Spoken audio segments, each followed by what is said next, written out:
नमस्कार दोस्तों, स्वागत है आप सभी का एक बार फिर से आपके ही अपने YouTube परिवार एम्बिशन मंत्रा पर। दोस्तों, आज मैं आप सभी के लिए लेकर आया हूँ model question paper of DSSB PRT के लिए, यानी कि प्राइमरी टीचर के लिए जो आपका मॉडल पेपर है वो मैं आपके लिए लेकर आया हूँ। मिनी मॉडल पेपर होगा यह, जो मॉडल पेपर होगा यह मिनी मॉडल पेपर होगा। जो PRT DSSB के क्वेश्चन होते हैं उनकी टोटल संख्या जो होती है वो 200 प्रश्न कुल होते हैं, जबकि मैं यहाँ पर आपको 40 प्रश्नों की श्रृंखला कराने वाला हूँ, जिसमें परसेंटेज जो होगा वो परसेंटेज आपका उसी हिसाब से रहेगा जिस हिसाब से DSSB के परसेंटेज आते हैं 5 पार्ट से। उसे उसी तरह मैंने डिवाइड कर रखा है। देखिएगा, मैं जनरल अवेयरनेस का 10% जो ले रहा हूँ 40 क्वेश्चन का, वो 4 क्वेश्चन रखूँगा। तो देखिएगा, सबसे पहला जो प्रश्न है आपके सामने यह जनरल अवेयरनेस से है। पहला क्वेश्चन जो है करंट अफेयर से है। भारत को 95वें ऑस्कर अवार्ड में किस डॉक्यूमेंट्री शॉर्ट फिल्म को सर्वश्रेष्ठ डॉक्यूमेंट्री शॉर्ट फिल्म का अवार्ड मिला? तो दोस्तों, जो सर्वश्रेष्ठ डॉक्यूमेंट्री शॉर्ट फिल्म का अवार्ड मिला है वह द एलिफेंट विस्परर्स को मिला है। तो क्वेश्चन नंबर 2 देखिएगा, आपके सामने स्क्रीन पर होगा। क्वेश्चन नंबर 2 है दोस्तों, भारत का मूल संविधान किसके द्वारा हस्तलिखित किया गया? तो भारत का जो मूल संविधान है वो प्रेम बिहारी नारायण रायजादा द्वारा लिखित है, उनके हैंडराइटिंग में लिखा गया है। क्वेश्चन नंबर 3 देखिएगा, यह आपका जनरल साइंस का क्वेश्चन है। जल का द्रवणांक होता है, जल का द्रवणांक 0 डिग्री सेल्सियस होता है। नेक्स्ट क्वेश्चन, क्वेश्चन नंबर 4 आपके सामने स्क्रीन पर, महात्मा गांधी द्वारा प्रेरित जाकिर हुसैन समिति द्वारा 1937 में मूल शिक्षा की वर्धा योजना प्रस्तुत की, जिसका मुख्य उद्देश्य क्या था? तो इसका मुख्य उद्देश्य हस्तशिल्प को बढ़ावा देना था। नेक्स्ट क्वेश्चन, क्वेश्चन नंबर जो आपका है यह general intelligence and reasoning ability से है। देखिएगा, general intelligence and reasoning ability का पहला जो क्वेश्चन है वह देखिएगा क्या है। आप देखिएगा यह प्रश्न जो है, ग्रह सूर्य के चारों ओर चक्कर लगाते हैं, तो चंद्रमा किसके चारों ओर चक्कर लगाएगा? चंद्रमा जो है वो पृथ्वी के चारों ओर चक्कर लगाएगा, इसलिए क्वेश्चन नंबर 5 का जो सही जवाब होगा वो पृथ्वी होगा, option number B. Next question number 6 आपके सामने स्क्रीन पर लेते हैं। देखिएगा, यह जो है प्रश्नाकृति है, प्रश्नाकृति के हिसाब से आपको भरना है। तो प्रश्नाकृति में देखिएगा जो आपका जवाब होगा इस हिसाब से प्रश्नाकृति का जवाब ऑप्शन नंबर बी होगा। आप मिलान करिएगा, एक बार स्क्रीन को रोक कर आप मिलान करिएगा, देख लीजिएगा ध्यान से।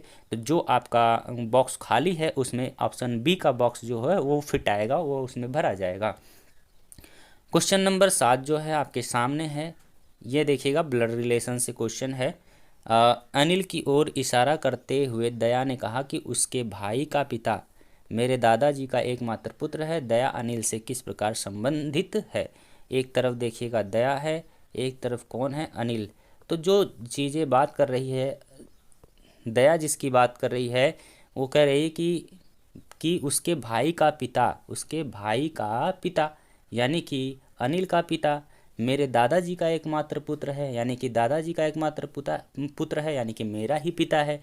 यानी कि जो बात कर रही है वह अनिल के पिता की और अपने पिता की ही बात कर रही है। इस प्रकार दया और अनिल दोनों एक दूसरे से एक भाई बहन हैं, तो यानी कि संबंधित है। जो दया वो बहन के रूप में संबंधित है, किससे? अनिल से। तो क्वेश्चन नंबर नेक्स्ट देखिएगा, ये भी जनरल इंटेलिजेंस से है।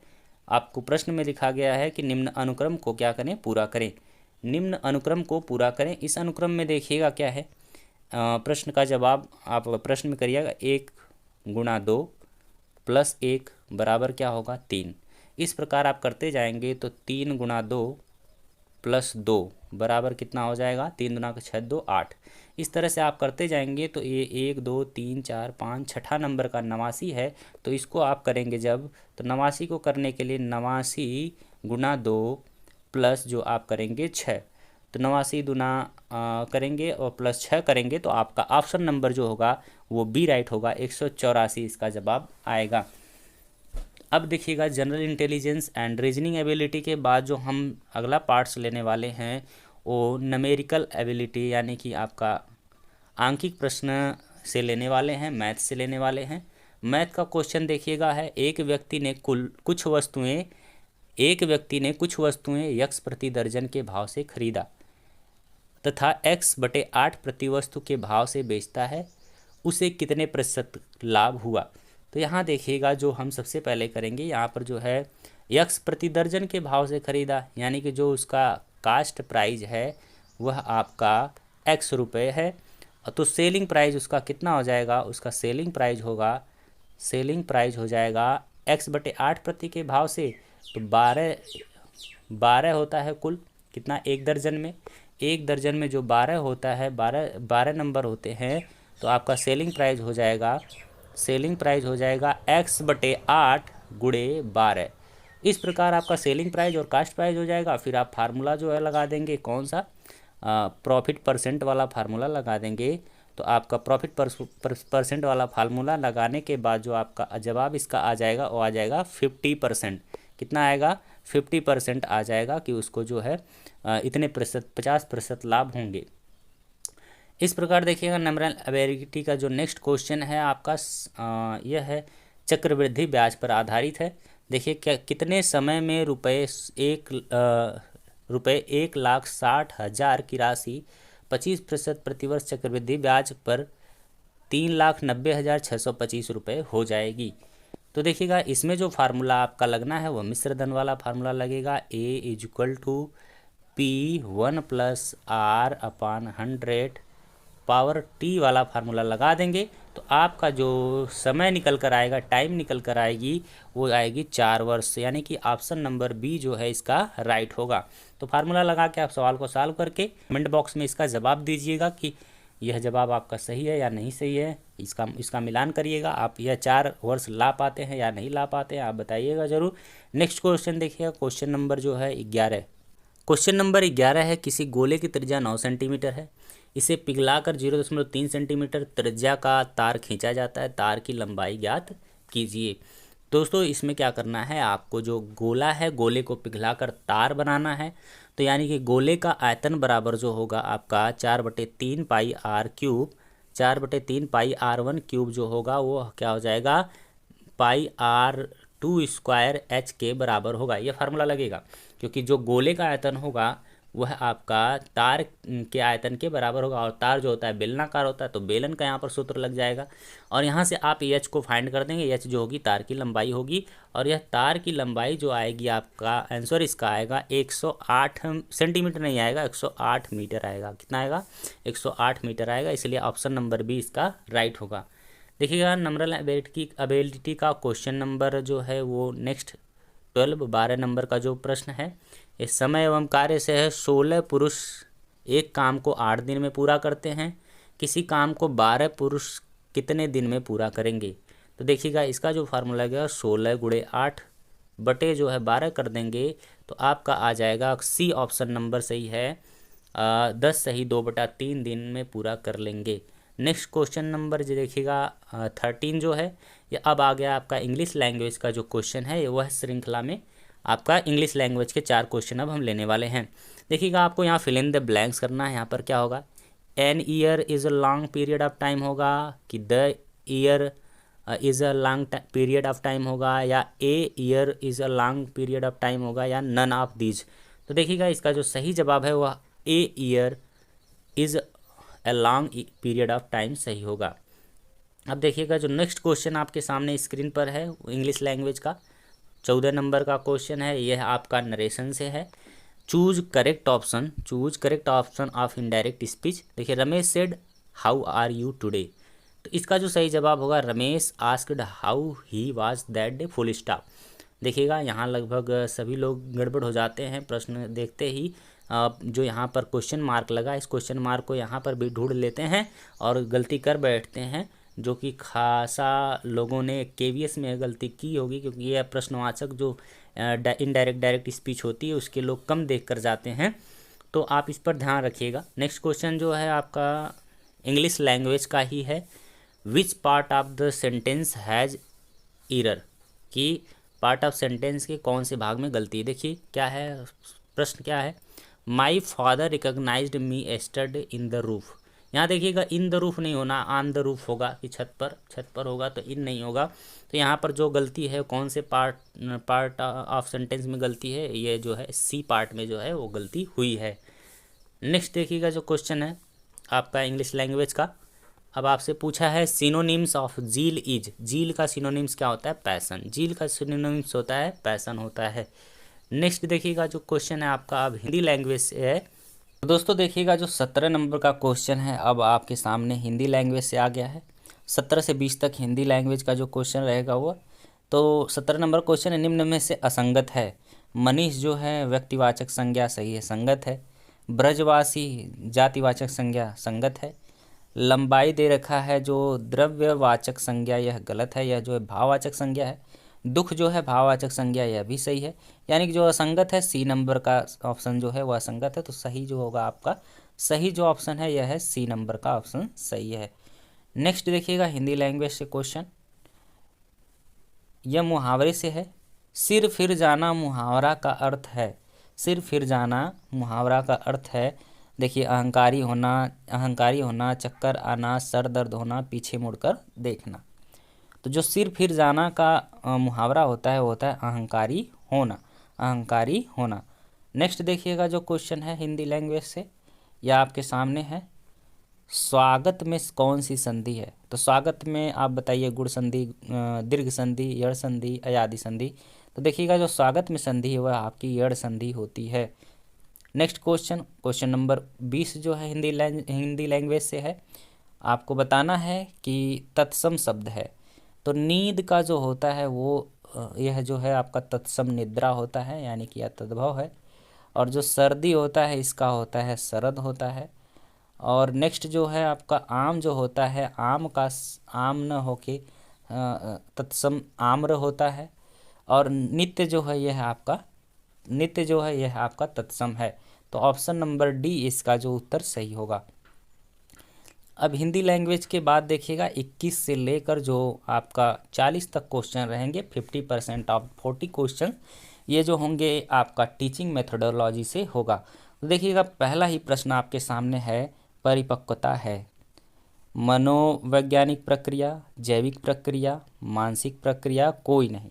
तो इसका जो सही ऑप्शन है वो है जैविक प्रक्रिया। नेक्स्ट क्वेश्चन नंबर 22 आपके सामने स्क्रीन पर देखिएगा। शिक्षक और विद्यालय बालक के किस प्रकार के विकास को प्रभावित करते हैं? सामाजिक विकास, संवेगात्मक विकास, मानसिक विकास, उपर्युक्त सभी। देखिएगा इसका जो सही जवाब होगा वो होगा उपर्युक्त सभी, क्योंकि शिक्षक और विद्यालय जो होते हैं बालक के सामाजिक विकास को भी प्रभावित करते हैं और उसके बाद संवेगात्मक विकास को भी और मानसिक विकास को भी प्रभावित करते हैं, इसलिए सभी इसके जवाब सही हैं। नेक्स्ट नंबर जो है क्वेश्चन वो आपका है, पूर्वाग्रह निम्नलिखित में से किस ओर ले जाता है? पूर्वाग्रह समता की ओर ले जाता है, रेचन की ओर ले जाता है, मानसिक विकास की ओर ले जाता है, समाजीकरण की ओर ले जाता है। तो इसका जो सही जवाब होगा वह समाजीकरण होगा। नेक्स्ट जो क्वेश्चन है आपका टीचिंग मेथोडोलॉजी से, यह देखिएगा अधिगम से संबंधित है। तो अधिगम से तात्पर्य है पाठ्यक्रम का पूरा होना, शिक्षक द्वारा उचित शिक्षण विधियों का प्रयोग करना, बालक के व्यवहार में वांछित परिवर्तन, उपर्युक्त सभी। तो दोस्तों इसका जो सही जवाब है वह आपका होगा बालक के व्यवहार में वांछित परिवर्तन, क्योंकि अधिगम से तात्पर्य ही होता है परिवर्तन। उसके व्यवहार में परिवर्तन आ जाए तो वह अधिगम होता है। नेक्स्ट क्वेश्चन जो है वो आपका है, सामाजिक संरचना कक्षा में कौन सी आकलन विधि अधिक उपयुक्त है? सामाजिक संरचना कक्षा में कौन सी आकलन विधि अधिक उपयुक्त है? पहला है स्मरण पर आधारित परीक्षा, सहयोगी प्रायोजित कार्य, मानक परीक्षण, वस्तुनिष्ठ परीक्षण। तो जो सामाजिक संरचना होगी वह केवल सहयोगी प्रायोजित कार्य से होगी। जब साथ साथ सभी बच्चे एक साथ कार्य करेंगे, प्रायोजित कार्य में लिप्त होंगे तो एक दूसरे उनके सामाजिक पक्ष का जो होगा वह विकास होगा। तो सहयोगी प्रायोजित कार्य जो है वह इस प्रश्न का सही जवाब होगा। नेक्स्ट देखिएगा क्वेश्चन है, अधिगम पर सबसे कम प्रभाव डालने वाला कारक है। सबसे कम किसका प्रभाव अधिगम पर पड़ता है? देखिए पहला है लिंग भेद, उम्र, शारीरिक थकावट, रोग। देखिए यदि व्यक्ति रोगी हो जाए फिर तब पर भी उसका अधिगम पर प्रभाव पड़ेगा, और यदि थकावट शारीरिक आ जाए तब पर भी अधिगम जो होगा वह प्रभावित होगा, और यदि उम्र भी बहुत ज़्यादा हो जाती है तो अधिगम पर प्रभाव पड़ता है। कम उम्र के बच्चे और अधिक उम्र के बच्चों में फ़र्क होता है सीखने में, उनके अधिगम में। लेकिन जो लिंग भेद है यह इसका सबसे कम प्रभाव होता है। कोई जितना कोई लड़का सीख सकता है उतना लड़की भी सीख सकती है। उसके अधिगम लड़के के बराबर लड़की का अधिगम हो सकता है, या किसी लड़की के अधिगम के बराबर भी एक लड़का सीख सकता है। तो यह जो होगा सबसे कम जो है वो लिंग भेद इसका सही जवाब होगा। नेक्स्ट क्वेश्चन देखिएगा, कथनों पर विचार कीजिए तथा सही व गलत कूट का चयन कीजिए। पहला कथन है, यह मानव की एक महत्वपूर्ण विशेषता है कि वह योजना बनाता है। दूसरा, योजना भविष्य पर कब्जा करने के लिए एक जाल के समान होता है। तो इसके जो है दोनों कथन सही हैं, कथन 1 और 2 दोनों सही हैं। नेक्स्ट क्वेश्चन जो है आपके सामने स्क्रीन पर है, देखिएगा, एक शिक्षक एक कक्षा को पढ़ाने के बाद शिक्षण अधिगम प्रक्रिया प्रभावशीलता का विश्लेषण करता है। वह क्या अभ्यास कर रहा है? पर्यवेक्षण कर रहा है, प्रतिक्रिया कर रहा है, चिंतनशील शिक्षण कर रहा है? इनमें से कोई नहीं। तो वह चिंतनशील शिक्षण कर रहा है। ऑप्शन नंबर सी जो है सही होगा। नेक्स्ट जो है आपका क्वेश्चन देखिएगा, नेक्स्ट क्वेश्चन देखिएगा जो 29 नंबर क्वेश्चन है, मानसिक विवंतित शब्द का अर्थ होता है मानसिक कमजोरी, बौद्धिक अक्षमता, बौद्धिक पिछड़ापन, मानसिक प्रतिकूलता। तो इसका जो सही जवाब होगा वो होगा बौद्धिक अक्षमता। बौद्धिक अक्षमता, ऑप्शन नंबर बी जो होगा सही होगा। क्वेश्चन नंबर देखिएगा 30 जो है, परामर्श। देखिए, परामर्श की विशेषता नहीं है। परामर्श की विशेषता नहीं, व्यक्तिगत साक्षात्कार, परामर्शदाता की भागीदारी, वातावरण का निर्माण, स्वतंत्र अभिव्यक्ति का अवसर। देखिए, परामर्श की विशेषता नहीं, परामर्श की विशेषता नहीं है व्यक्तिगत साक्षात्कार। यहाँ पर व्यक्तिगत साक्षात्कार नहीं लिया जाता है परामर्श में। ठीक है, तो क्वेश्चन नंबर 30 का जो सही जवाब होगा option number A. Next question देखिएगा जो आपका सामने स्क्रीन पर है, यह है संज्ञानात्मक हानि का उदाहरण है। देखिए, श्रवण अक्षमता, दृश्य अक्षमता, फ्रागिले एक्स सिंड्रोम, लेखन दोष। तो जो इसका सही जवाब है यह है आपका fragile, option number C, fragile X syndrome सही है। यह जो है संज्ञानात्मक हानि का उदाहरण है। बाकी श्रवण जो होता है, दृश्य, ये सभी शारीरिक हैं। लेखन दोष जो है यह भी आपका जो आपका एक तरह से मान सकते हैं लेखन में लेखन अक्षमता है। बाकी जो आपका तीसरा जो ऑप्शन नंबर सी सही है, यह फ्रागिले एक्स सिंड्रोम, यह संज्ञानात्मक हानि का उदाहरण है। नेक्स्ट देखिएगा क्वेश्चन नंबर 32, प्रधानाध्यापक की नेतृत्वकारी भूमिका में शामिल है संस्थागत नेतृत्व, तकनीकी नेतृत्व, शैक्षणिक नेतृत्व, उपरोक्त सभी। देखिएगा, जो इसका सही जवाब है उपरोक्त सभी, ऑप्शन नंबर डी सही है। ऑप्शन नंबर डी इसका सही है, क्योंकि प्रधानाध्यापक की नेतृत्वकारी भूमिका में उसको संस्थागत नेतृत्व भी करना है, तकनीकी नेतृत्व भी करना है और शैक्षणिक नेतृत्व भी करना है। नेक्स्ट क्वेश्चन नंबर 32 देखिएगा, पाठ्यचर्या प्रारूप का उत्पाद मॉडल प्रक्रिया मॉडल से किस प्रकार भिन्न है? यहाँ प्रक्रिया मॉडल को आप पकड़िएगा। प्रक्रिया मॉडल का मतलब होता है कि कार्य कर कर सीखना, क्रियाशील अधिगम होगा। तो यहाँ पर जो है पाठ्यचर्या जो होगा प्रारूप का उत्पाद मॉडल जो है वो प्रक्रिया मॉडल से किस प्रकार भिन्न है? क्योंकि प्रक्रिया मॉडल भिन्न जो है वो बच्चे करके सीखते हैं, तो वह बच्चे द्वारा ज़्यादा पसंद की जाती है, जबकि पाठ्यचर्या प्रारूप उत्पाद मॉडल कम छात्र पसंद होता है। ऑप्शन नंबर डी सही है। नेक्स्ट क्वेश्चन देखिएगा, स्मृति एवं बोध स्तर के शिक्षण प्रतिमानों की संरचना में कौन सा वाक्य विन्यास महत्वपूर्ण है? स्मृति एवं बोध स्तर के शिक्षण प्रतिमानों की संरचना में कौन सा वाक्य विन्यास महत्वपूर्ण है? अन्वेषण, प्रस्तुतिकरण, योजना, सामान्यीकरण। तो देखिएगा, जो सही जवाब है इसका स्मृति एवं बोध की जांच कर ली जाती है प्रस्तुतिकरण के समय ही। प्रस्तुतिकरण के ढंग से बच्चों की स्मृति एवं बोध स्तर तक पहुंचा जा सकता है, जिसके कारण वे आगे की ज्ञान को आसानी से बच्चे ग्रहण करते हैं। नेक्स्ट देखिएगा क्वेश्चन जो है आपका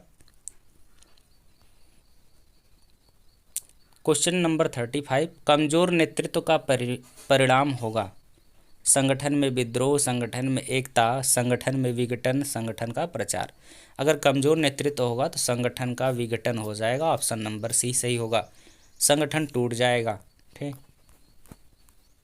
नेक्स्ट दोस्तों जो क्वेश्चन है क्वेश्चन नंबर 36, बालक के शारीरिक एवं मानसिक उत्पीड़न पर रोक का वर्णन आरटी की किस धारा के तहत किया गया है। देखिए यहाँ क्वेश्चन जो आ गए हैं वो आरटी एक्ट से आ गए हैं, आरटी एक्ट 2009 से, आरटी एक्ट 2009 से जो है ये प्रश्न है कि बालक के शारीरिक व मानसिक उत्पीड़न पर रोक का वर्णन आरटी एक्ट की किस धारा के तहत किया गया है।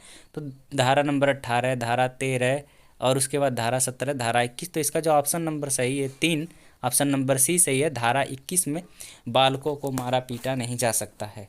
नेक्स्ट जो क्वेश्चन है क्वेश्चन नंबर 37 आपके सामने स्क्रीन पर है। क्वेश्चन नंबर 36 है, भारत में शिक्षा नीति आई है। ए 1986 में, बी 1968 में, सी 2020 में और डी जो है उपरोक्त सभी में।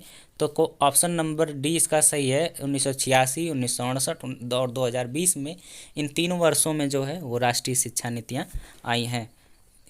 नेक्स्ट क्वेश्चन देखिएगा आपके सामने स्क्रीन पर होगा, ये देखिएगा आपका अभी तक हमने ले रखा था जो क्वेश्चन नंबर 37 ले रखा था, आप 38 देखिएगा क्या है क्वेश्चन। देखिएगा 38 है, नई शिक्षा नीति रूपरेखा के नेतृत्व करता है के कस्तूरीरंगन, रामशंकर कुराल, एम के श्रीधर, धर्मेंद्र प्रधान। दोस्तों इसका जो सही जवाब है वो है के कस्तूरीरंगन, जिन्होंने नई शिक्षा नीति 2020 की रूपरेखा का नेतृत्व किया है, के कस्तूरीरंगन ने।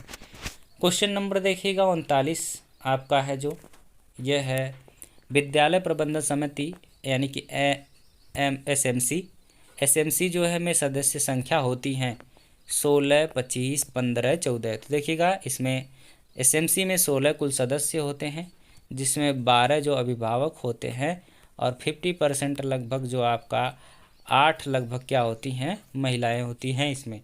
नेक्स्ट देखिएगा जो क्वेश्चन नंबर आपका 40 है, आपका विद्यालय का हृदय कहलाता है। विद्यालय का हृदय कहलाता है संस्था प्रधान, अध्यापक, खेल मैदान, पुस्तकालय। तो विद्यालय का जो हृदय कहलाता है वो पुस्तकालय कहलाता है। ऑप्शन नंबर डी इसका सही है। तो दोस्तों इस तरह से हमने इस मिनी मॉडल पेपर में कुल 40 प्रश्नों को सॉल्व कर लिया है और ये 40 प्रश्नों को जो हमने सॉल्व किया है इसमें हमने सभी विषयों के प्रश्नों को रखा ताकि आप तक यह सूचना पहुँचे कि किस प्रकार का जो प्रश्न है वो DSSB में आता है, कितने प्रतिशत से जो है वो सभी सब्जेक्ट से प्रश्न आते हैं। हमने सभी सब्जेक्ट के प्रतिशत के अनुसार जो है कम से कम प्रश्न रखा ताकि जल्द से जल्द आपको एक आइडिया लग सके कि किस प्रकार के क्वेश्चन जो हैं वो आपके DSSB के एग्ज़ाम में, PRT के एग्ज़ाम में देखने को मिलेंगे। इसलिए आप PRT की तैयारी यदि करते हो तो ऐसे ही मॉडल पेपर के लिए हमारे चैनल MB सन मंत्रा को सब्सक्राइब कर लीजिए और कमेंट करिए यदि 200 प्रश्नों का भी मॉडल पेपर चाहिए तो हम आपके लिए ज़रूर बनाएंगे। तो दोस्तों आप इस वीडियो को लाइक और चैनल को सब्सक्राइब कर लीजिएगा। मिलते हैं नेक्स्ट वीडियो में, तब तक के लिए बाय बाय, थैंक यू।